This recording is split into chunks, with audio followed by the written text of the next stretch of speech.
You've probably heard a little bit already about Climate 200, the campaign vehicle set up by woke financier Simon Holmes à Court, son of the late businessman Robert Holmes à Court, which is bankrolling an army of Green left independents running against Liberal MPs.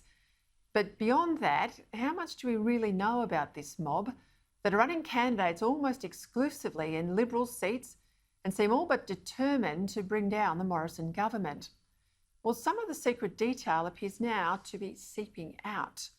According to The Age newspaper, Climate 200 has raised more than $300,000 from hidden donors via a little-known entity called the Climate Outcomes Foundation. For her reaction, I want to bring in the Minister for Superannuation, Financial Services and the Digital Economy, Senator Jane Hume. She's joining me now from Melbourne. Thank you for your time, Minister. The likes of Simon Holmes à Court go on and on and on about bringing back integrity to politics. So why shouldn't the identities of his individual donors be disclosed? Well, that's right. And in fact, the Parliament has legislated so that associated entities do have to disclose their donors in advance of the election. And that's exactly what Climate 200 has done. But unfortunately, what they disclosed was that they were receiving hundreds of thousands of dollars from another entity, this Climate Outcomes Foundation, that hasn't disclosed its donors. So these independents who are campaigning on integrity are now taking money from donors that they haven't disclosed. I think it's about time that if you're going to campaign on integrity, you actually say what it is you're campaigning for, because we know that these independents are in fact simply an anti-coalition pressure group, and who it is that's funding you.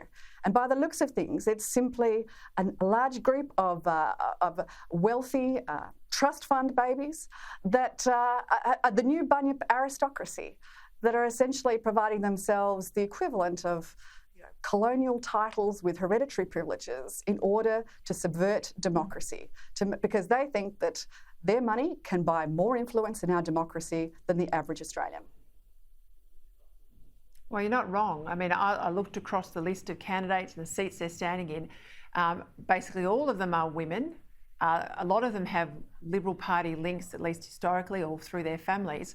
And I can't see anyone running in a seat that is not a Liberal seat. So this is much more than a climate issue. But just on the point about disclosure, what can be done to find out the individuals or companies that are putting money into Climate 200?